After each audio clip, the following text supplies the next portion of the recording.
Oke, bismillahirrahmanirrahim. Assalamualaikum warahmatullahi wabarakatuh. Baiklah, kita sekarang akan mempelajari proses perencanaan, ya, yang biasa disebut dengan planning, ya.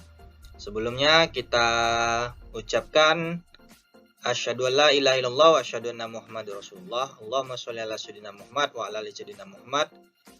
Semoga video yang kali ini saya buat bermanfaat ya, untuk bisa mengaplikasikan pada kehidupan, ya. Yang judul dengan judul proses perencanaan. Proses perencanaan atau planning, ya, adalah pemilihan kumpulan kegiatan dan pemutusan selanjutnya selanjutnya apa yang harus dilakukan, kapan, bagaimana, dan oleh siapa. Jadi planning itu ya sekumpulan kegiatan dan pemutusan selanjutnya apa yang harus dilakukan, kapan, bagaimana, dan siapa. Jadi kita melakukan kegiatan tadi, kita harus ada perencanaan tadi ya, bagaimana kita melakukannya, kapan, ya, terus siapa orangnya, ya. Nah, terus di sini juga perencanaan, salah satu aspek penting perencanaan adalah pembuatan keputusan atau decision making, proses pengembangan dan penyeleksian sekumpulan kegiatan untuk memecahkan suatu masalah tertentu. Jadi perencanaan ini juga bagaimana bisa kita lakukan, misalnya ada masalah nih, ada suatu problem, ya, bagaimana kita bisa menyelesaikan problem tadi, kita lakukan dulu perencanaannya, terus kita laksanakan, ya, supaya masalah tadi yang ada bisa kita berikan sebuah keputusan yang baik, ya. Dengan rencana yang baik, maka masalah tadi bisa dapat terselesaikan. Konsep dasar perencanaan dalam manajemen, ya.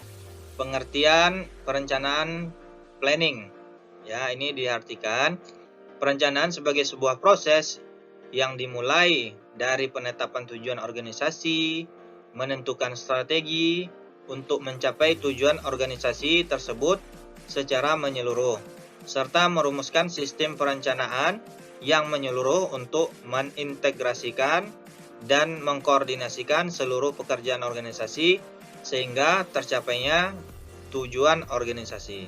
Jadi perencanaan tadi adalah sebagai suatu proses yang dimulai untuk penetapan tujuan organisasi, ya, terus menentukan strateginya, terus untuk mencapai tujuannya, ya, secara menyeluruh, serta merumuskan sistem perencanaan tadi, ya, yang menyeluruh untuk mengintegrasikan dan mengkoordinasikan seluruh pekerjaan organisasi sehingga tercapainya tujuan organisasi. Ya, itu dari konsep dasar perencanaan dalam manajemen. Terus konsep dasar perencanaan dalam manajemen, di sini ada 3, ya. Dari sisi proses, dari sisi proses dikatakan fungsi perencanaan adalah proses dasar yang digunakan untuk memilih tujuan dan menentukan bagaimana tujuan tersebut akan dicapai. Jadi di sini dikatakan bahwa proses dasar yang digunakan dalam memilih tujuan, ya, dan menentukan bagaimana tujuan tadi dapat tercapai. Terus dari sisi fungsi manajemen. Tadi dari sisi proses kan, sekarang dari fungsinya, ya. Perencanaan adalah fungsi di mana pimpinan menggunakan pengaruh atas wewenangnya untuk menentukan atau mengubah tujuan dan kegiatan organisasi, ya. Jadi fungsinya nih, ya, fungsi di mana pimpinan bisa menggunakan pengaruhnya tadi, ya, atas wewenang untuk menentukan atau mengubah tujuan dari suatu organisasi. Terus ada dari sisi pengambilan keputusan. Di sini dikatakan perencanaan merupakan pengambilan keputusan untuk jangka waktu yang panjang atau yang akan datang mengenai apa yang akan dilakukan, bagaimana melakukannya, bila mana dan siapa yang melakukannya. Di mana keputusan yang diambil belum tentu sesuai hingga implementasi perencanaan tersebut dibuktikan di kemudian hari. Jadi ini dari sisi pengambilan keputusan. Oke, selanjutnya 4. Nah, ini 4 tahap dasar planning ya. Tahap pertama kita menetapkan tujuan. Jadi apa sih yang kita akan capai? Apa yang kita akan inginkan? Tujuannya bagaimana? Nah, kita tetapkan dulu ya. Terus kita rumuskan keadaan sekarang. Jadi untuk mencapainya kita harus merumuskan dulu dengan kondisi yang ada sekarang ini ya. Terus tahap ketiganya mengidentifikasi kemudahan dan hambatan. Jadi kita harus bisa melihat kemudahannya, bagaimana planning yang akan kita lakukan tadi itu apa sih kemudahan-kemudahannya. Nah, terus kita harus lihat juga apa sih hambatan-hambatannya ya. Terus yang keempat ada tahap keempat, yaitu mengembangkan kegiatan. Nah, jadi bagaimana kegiatan yang kita laksanakan tadi ya bisa dikembangkan ya, Terus terakhir baru tujuannya tercapai ya. Oke, itu 4 tahap dasar dari planning tadi ya, tujuan tadi. 4 tahap dasar perencanaan atau planning. Ya, yang pertama, tahap pertama menentukan tujuan. Nah, ini dia ya. Tujuan yang gambar tadi ya, yang saya ceritakan tadi, menetapkan tujuan atau serangkaian tujuan dimulai dengan keputusan-keputusan tentang keinginan atau kebutuhan organisasi atau kelompok kerja. Kedua, merumuskan keadaan saat ini ya. Tahap ini memerlukan informasi terutama tentang keuangan dan data statistik yang diperoleh melalui komunikasi. Terus yang ketiga, mengidentifikasikan segala kemudahan dan hambatan, segala kekuatan. Nah, ini mengidentifikasikan segala kemudahan dan hambatan. Di sini dikatakan segala kekuatan dan kelemahan serta kemudahan dan hambatan perlu diidentifikasi untuk mengukur kemampuan organisasi dalam mencapai tujuan. Terus selanjutnya, mengembangkan rencana atau serangkaian kegiatan untuk pencapaian tujuan, pengembangan berbagai alternatif kegiatan untuk pencapaian tujuan, penilaian alternatif terbaik dan paling memuaskan. Nah, kita masuk selanjutnya ya. Alasan-alasan perlunya perencanaan ya. Di sini ada 2 alasan dasar perlunya perencanaan. Yang pertama, perencanaan dilakukan untuk mencapai 1. Protective benefit ya, protective benefit yang dihasilkan dari pengurangan kemungkinan terjadinya kesalahan dan pembuatan keputusan. Jadi bagaimana perencanaan yang kita buat tadi supaya kesalahan-kesalahan tadi sangat kecil. Jadi kita bisa mengambil suatu keputusan yang baik ya. Terus ada namanya positive benefit ya. Dalam bentuk meningkatnya sukses pencapaian tujuan organisasi. Jadi dalam bentuk meningkatnya sukses pencapaian tujuan organisasi. Jadi positive benefit ini, jadi apa yang kita capai tadi itu, apa yang kita inginkan tadi itu berhasil ya, dan meningkat. Nah, jadi sehingga ada positif benefitnya. Oke, selanjutnya manfaat perencanaan. Yang pertama, membantu manajemen untuk menyesuaikan diri dengan perubahan-perubahan lingkungan. Yang kedua, membantu dalam kristalisasi penyesuaian pada masalah-masalah utama. Yang ketiga, memungkinkan manajer memahami keseluruhan gambaran operasi lebih jelas. Yang selanjutnya, membantu penempatan tanggung jawab lebih tepat. Nah, ini ya manfaat perencanaan tadi ya. Terus yang kelima, memberikan cara pemberian perintah dan beroperasi. Nah, jadi di sini juga kita tahu bahwasanya dalam melakukan perintah tadi kita harus harus melihat siapa-siapa yang akan kita suruh mengerjakan pada bidang ini. Misalnya kalau dia di bidang pemasaran, bagaimana cara memerintahkannya orang tersebut, ya? Apa kegiatan yang akan dilaksanakannya? Jadi kita harus tahu, ya, dalam memerintah tadi. Jadi dengan adanya perencanaan, jadi kita bisa melakukan perintah tadi itu dengan tepat sesuai dengan apa yang dikerjakan orang tadi, ya.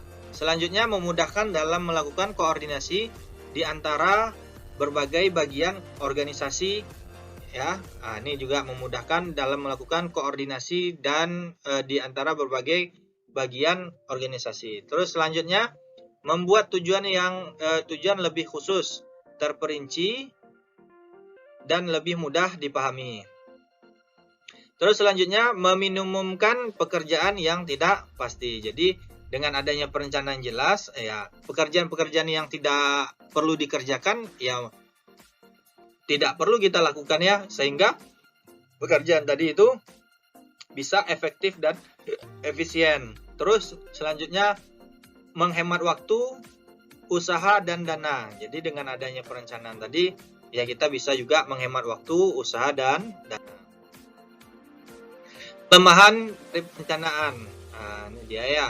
Ada juga kelemahannya, ya. Pekerjaan yang tercakup dalam perencanaan mungkin berlebihan pada kontribusi nyata, ya. Jadi, ya, ini juga lemah, ya. Jadi pekerjaan tadi itu tidak menyebar secara menyeluruh. Mungkin pada satu tempat dia tertumpuk pada bidang itu aja, ya. Sehingga bisa jadi pekerjaan tadi yang biasanya mungkin bisa dilaksanakan dengan cepat, ya, dengan adanya pembagian tugas yang baik, bisa jadi karena kurangnya pengetahuan atau kurangnya kemampuan dalam melakukan perencanaan, sehingga pekerjaan tadi menumpuk pada satu tempat. Terus selanjutnya perencanaan cenderung menunda kegiatan. Nah, ini juga, ya, dalam pekerjaan tadi tidak boleh, ya, menunda, ya. Selanjutnya perencanaan mungkin terlalu membatasi manajemen untuk berinisiatif dan berinovasi. Selanjutnya kadang-kadang hasil yang paling baik didapatkan oleh situasi individual dan penanganan setiap masalah pada saat masalah itu terjadi. Selanjutnya adanya rencana-rencana yang diikuti cara-cara yang tidak konsisten, ya. Itu dia, ya, kelemahan dari perencanaan. Oke, selanjutnya hubungan perencanaan dengan fungsi-fungsi manajemen lainnya. Nah, ini juga, ya. Kita harus tahu nih hubungannya, ya, hubungan perencanaan tadi dengan fungsi-fungsi manajemen lainnya, ya. Sekarang hubungannya kita lihat dari pertama pengorganisasian dan penyusunan personalia, ya. Di sini dikatakan pengorganisasian adalah proses pengaturan kerja bersama. Nah, proses pengaturan kerja bersama sumber daya keuangan, fisik, dan manusia dalam organisasi. Nah, jadi ini proses pengaturan, ya, kerjasama tadi, ya. Nah, di sini di dalam hubungan perencanaan tadi ini ada juga, ya, terdapat di dalamnya pengarahan, ya. Bagaimana proses tadi itu proses pengaturan kerja tadi itu, ya, kita arahkan orang tadi supaya bekerja dengan baik. Di sini katakan pengarahan. Fungsi pengarahan selalu berkaitan erat dengan perencanaan, ya. Fungsi pengarahan meliputi penetapan unsur-unsur tersebut menjadi pengaruh. Jadi pekerjaan tadi itu, ya, yang akan dilaksanakan tadi itu, ya, kita sampaikan, kita arahkan, ya, sehingga unsur-unsur tadi itu bisa terpenuhi dan bisa menjadi pengaruh yang besar. Terus yang kedua, selanjutnya ada dari pengorganisasian dan penyusunan personalia ini ada yaitu pengawasan, ya. Pengawasan di sini, pengawasan adalah penting bagi sebagai produk perencanaan efektif. Pengawasan bertindak sebagai kriteria penilaian pelaksanaan kerja terhadap rencana, ya. Itu dia di pengawasan. Oke, selanjutnya tipe-tipe perencanaan. Ini harus tahu ya, tipe-tipe perencanaan dan rencana. Ya, di sini ada 5 dasar pengklasifikasian rencana-rencana. Ya, yang pertama bidang fungsional. Yang kedua tingkatan organisasional. Yang ketiga karakteristik sifat. Ya, yang selanjutnya adalah waktu. Yang selanjutnya adalah unsur-unsur rencana. Jadi kita harus mengetahui tipe-tipe perencanaan tadi ya, dan juga rencana ya. Oke, selanjutnya tipe-tipe perencanaan dan rencana. Nih ada 2 tipe utama. Ya, yang pertama rencana-rencana strategik atau strategic plan. Di sini dikatakan dirancang memenuhi kebutuhan organisasi yang lebih luas, mengimplementasikan misi yang memberikan alasan khas keberadaan organisasi. Yang kedua, rencana-rencana operasional atau operational plan, pengurangan lebih terperinci bagaimana rencana-rencana strategik akan dicapai. Terus ada 2 tipe rencana operasional. Ya, di sini yang pertama rencana sekali pakai atau single use plan. Ya, ini dikembangkan untuk mencapai tujuan-tujuan tertentu dan tidak digunakan lagi bila telah tercapai. Ya, itu rencana sekali pakai. Terus ada rencana tetap atau standing plan. Ya, merupakan pendekatan standar untuk penanganan situasi-situasi yang dapat diperkirakan dan terjadi berulang-ulang. Ya, ini rencana tetap atau standing plan. Oke, selanjutnya dari tipe-tipe perencanaan dan rencana yaitu adalah faktor-faktor waktu dan perencanaan. Di sini juga rencana-rencana jangka pendek atau short range plan. Ya, ini mencakup berbagai rencana dari satu hari sampai 1 tahun. Ya, ini jangka pendek. Terus ada rencana-rencana jangka menengah atau intermediate range plan, mempunyai rentang waktu antara beberapa bulan sampai 3 tahun. Terus ada rencana-rencana jangka panjang atau long range plan, meliputi kegiatan-kegiatan selama 2 sampai 5 tahun dengan beberapa rencana yang diproyeksikan 25 tahun atau lebih di masa yang akan datang. Oke, selanjutnya nih ada perencanaan strategik ya atau strategic plan. Adalah proses pemilihan tujuan-tujuan organisasi, penentuan strategi, kebijaksanaan dan program-program strategik yang diperlukan untuk tujuan-tujuan tersebut dan penetapan metode yang diperlukan untuk menjamin bahwa strategi dan kebijakan telah diimplementasikan. Ya, itu dia dari perencanaan strategik ya. Jadi bagaimana kita bisa melakukan proses pemilihan ya, pemilihan dari tujuan-tujuan organisasi tadi, terus menentukan strateginya ya, terus bagaimana kita melakukan kebijaksanaan, terus bagaimana program-program strategik tadi ya yang diperlukan untuk tujuan-tujuan tersebut ya, terus bagaimana metode yang kita gunakan ya, terus untuk menjamin bahwa strategi dan kebijakan tadi telah dapat diimplementasikan. Oke, selanjutnya proses perencanaan strategik ya. Langkah pertama di sini ada penentuan misi dan tujuan. Langkah kedua adalah pengembangan profil perusahaan. Ya, langkah ketiga adalah analisis lingkungan eksternal. Yang keempat adalah analisis internal perusahaan, kekuatan dan kelemahan organisasi. Jadi proses dari perencanaan strategik tadi ya, kita pertama menentukan tujuan ya.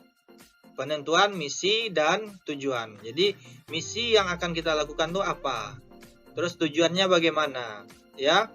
Terus pengembangan profil perusahaan. Jadi kita buat profil perusahaannya.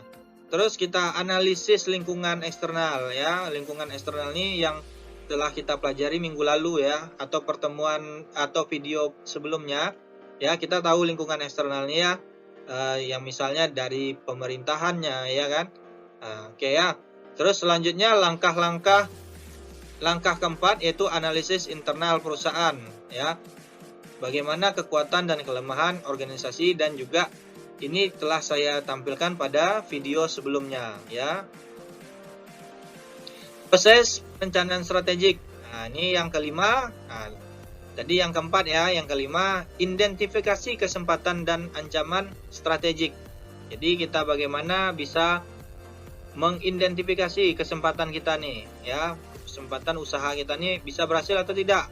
Terus ancamannya dari yang pesaing-pesaing lain gimana ya, kita harus bisa mengidentifikasinya. Terus langkah keenam pembuatan keputusan strategik ya. Nah, ini kita harus bikin pembuatan keputusan yang baik ya.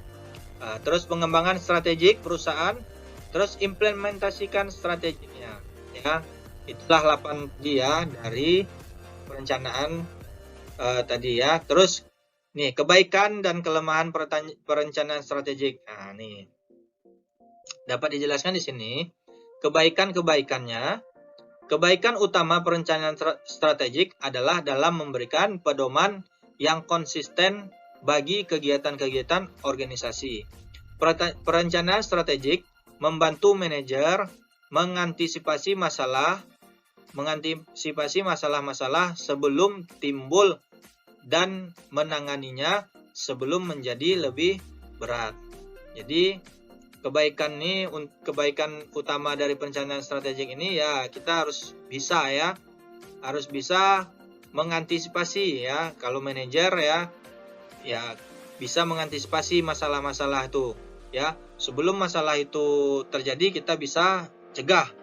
Apabila masalah ini sudah terjadi, bagaimana masalah ini tidak menjadi berat. Nah, jadi itu perlu ada juga perencanaannya ya. Ini dikatakan membantu para manajer dalam pembuatan keputusan ya. Perencanaan strategik juga meminimumkan kemungkinan kesalahan ya. Karena tujuan atau sasaran strategik dirumuskan dengan sangat cermat. Nah, itu dia kebaikan dari perencanaan strategik tadi. Terus kelemahan utama perencanaan strategik formal adalah bahwa hal itu memerlukan investasi dalam waktu, uang, dan orang yang cukup besar. Perencanaan strategik kadang cenderung membatasi organisasi hanya terhadap pilihan yang paling rasional dan bebas resiko. Ya, itu yang kelemahan-kelemahannya ya. Jadi ini dikatakan kelemahan utama perencanaan strategik formal adalah ini bahwa hal itu memerlukan investasi dalam waktu ya, uang, dan orang yang cukup besar ya. Ini kelemahannya ya. Oke, selanjutnya hambatan perencanaan efektif. Di sini yang pertama kurangnya pengetahuan tentang organisasi. Nah, jadi kalau kita kurang dalam pengetahuan dalam organisasi, bagaimana kita bisa melakukan perencanaan? Nah, jadi kita harus tahu dulu bagaimana organisasi tadi, bagaimana cara berorganisasi tadi. Kita harus mengerti agar kita bisa bikin nanti yang namanya struktur organisasi ya. Jadi kita bisa menentukan orang-orang tadi ya, pada posisinya, pada waktunya, pada tempatnya ya. Jadi kita harus bisa menempatkan orang tadi sesuai dengan kemampuan dia, bidang dia, atau pengetahuan dia. Itu kita harus tahu ya dalam melakukan perencanaan tadi. Terus kurangnya pengetahuan tentang lingkungan. Nah, jadi ini kita harus juga melihat ya, kita harus juga memikirkan ya tentang lingkungan sekitar supaya usaha yang kita lakukan ini bisa aman, ya, tidak ada kendala dalam menjalankan usaha tadi, ya. Terus yang ketiga, ketidakmampuan melakukan peramalan secara efektif. Nah, ini ya perlu juga ya kita melakukan forecasting ya.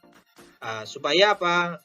Supaya kegiatan dari usaha tadi, kegiatan dari organisasi tadi atau perusahaan tadi bisa berjalan secara baik ya. Misalnya kalau kita ingin membangun sesuatu perusahaan ya. Nah, ini saya balikkan lagi tentang lingkungan tadi ya. Di lingkungan tadi itu bagaimana orang-orang sekitar tadi ya, aman nggak perusahaan kita didirikan di sini. Nah, terus ini ketidakmampuan melakukan peramalan nih, kira-kira perusahaan tadi ini bisa nggak berjalan lama di sini ya. Kita harus juga melakukan forecasting namanya, peramalan ya. Jadi perusahaan yang akan kita bangun atau kegiatan usaha yang kita akan jalani atau usaha kita ini bisa lama bertahan, kita harus melakukan juga forecasting atau peramalan ya. Ada hal-hal yang harus kita analisa terlebih dahulu ya. Terus kesulitan perencanaan operasi-operasi yang tidak berulang. Terus ini ada biaya juga ya, hambatannya biaya, terus takut gagal, kurang percaya diri ya. Nah, ini juga jadi hambatan-hambatan dari perencanaan tadi ya. Oke, selanjutnya kriteria penilaian efektivitas rencana ya. Di sini ada kegunaan, terus ada ketepatan objektivitas, terus ada ruang lingkup, terus ada objektivitas biaya, terus ada akuntabilitas ketepatan waktu ya. Itu dia ya kriteria efektivitas dari. Oke ya, terima kasih ya, ini telah ditonton video ini ya. Semoga bermanfaat. Saya akhiri ya. Sebelum saya akhiri, jangan lupa ya di subscribe. Terus kalau ada yang kurang dari yang ingin ditanyakan, boleh ditulis di kolom komentar ya. Tulis di kolom komentar, silahkan ditulis, di chat aja ya di kolom komentar bila ada kekurangan. Akhir kalam saya sudahi. Assalamualaikum warahmatullahi wabarakatuh.